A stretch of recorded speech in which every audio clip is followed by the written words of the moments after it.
think the challenge now is to see what we can do as a group and how we can best utilize what our common strength is.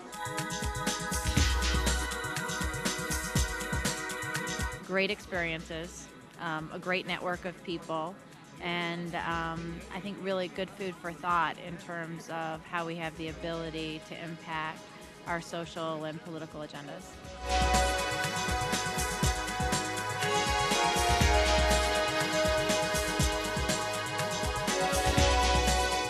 It's exciting. It's the inaugural summit of the Forum of Young Global Leaders. It's a beginning. There's a lot to be said for creating a network of people under 40. Young means they have more time. Global means they can rise above their parochial national interest. And leaders means they can take initiatives and risks. And what I found in the discussions we had yesterday was that this is an extraordinary group of people who fit those characteristics. I think that I envy you.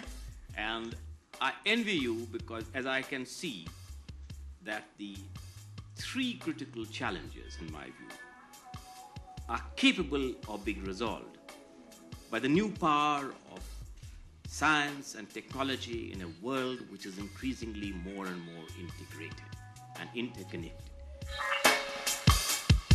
We only change, and we only are able to drive change if we are optimistic, but with a realistic background, with both feet on the ground, but believing in people. And believing also that we have the ability not to change everything, not to change everybody, not to change everywhere, but we have a radius in which we can act, we can influence, and I think we should take advantage of that, and you should take advantage of that.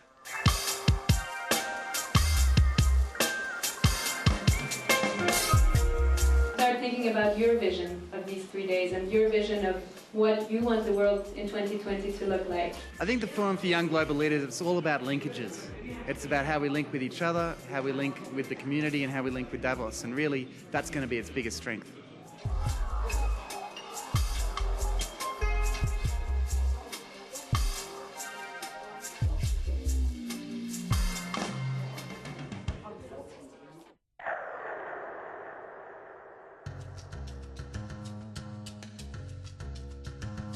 And here we go.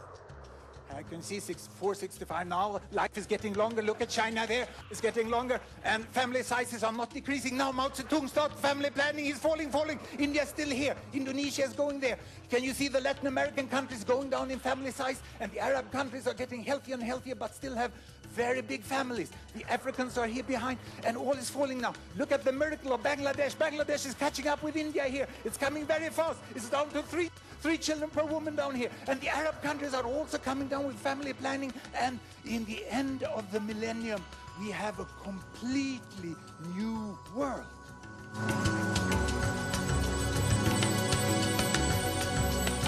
And here are the results.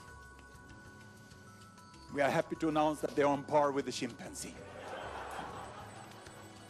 I've learned a lot over the last 2 days. Perhaps not solved any issues as such, but learned about the environment, global security issues, poverty development, and everyone's brought an interesting perspective to the whole debate. And I appreciate all their contribution. We still believe that until 2020, our biggest challenge is to slow the pace of AIDS and to find a way to find a cure for malaria. I think there's a great chance for us to find a cure for malaria. The real problem is we've been seeing it. Firstly, I'm not so sure we can get all the team members because we have such huge disagreement. But actually, we did come to something, okay? We think we solved the CO2 problem. Here's a chart.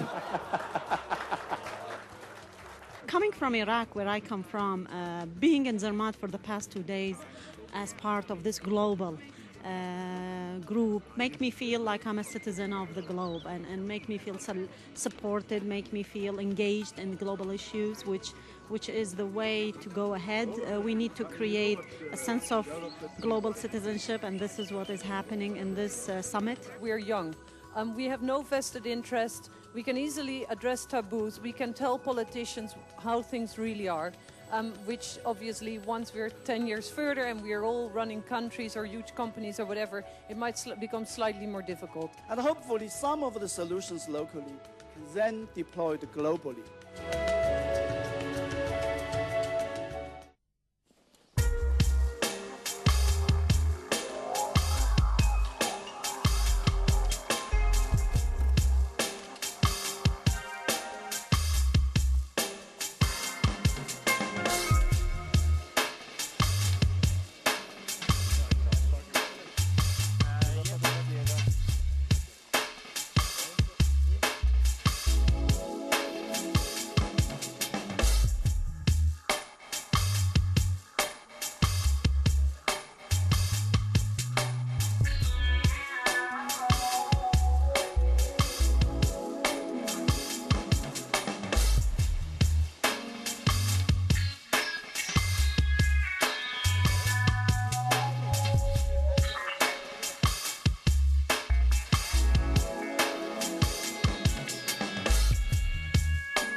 I was out there. Amputation at the neck is going to be the only...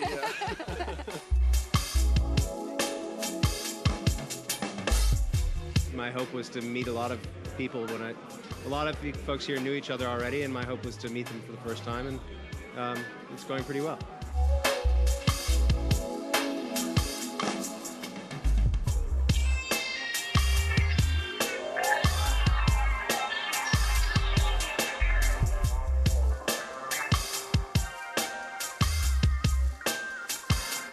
Ross, the interesting thing is that this is a town where the church bell still rings, but at the same time, everyone is concerned about the deterioration of the social fabric on a more global basis.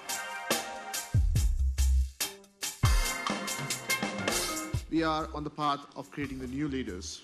We're already at the age of 20 now, because they'll be the future leaders for the year 2020.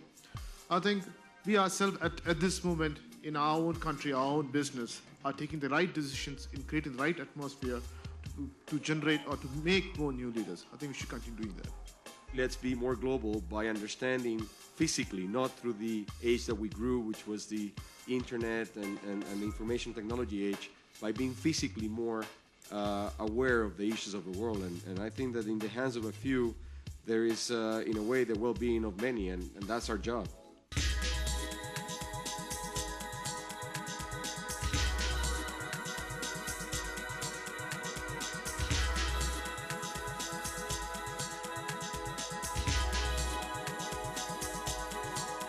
It seems to me that any forum that brings together a parliamentarian from India and a strategist from South Africa, a corporate executive from Oman, and a microfinancier from Mexico, a molecular biologist from Austria, and a robot inventor from America must generate uncommonly rich discussion over dinner.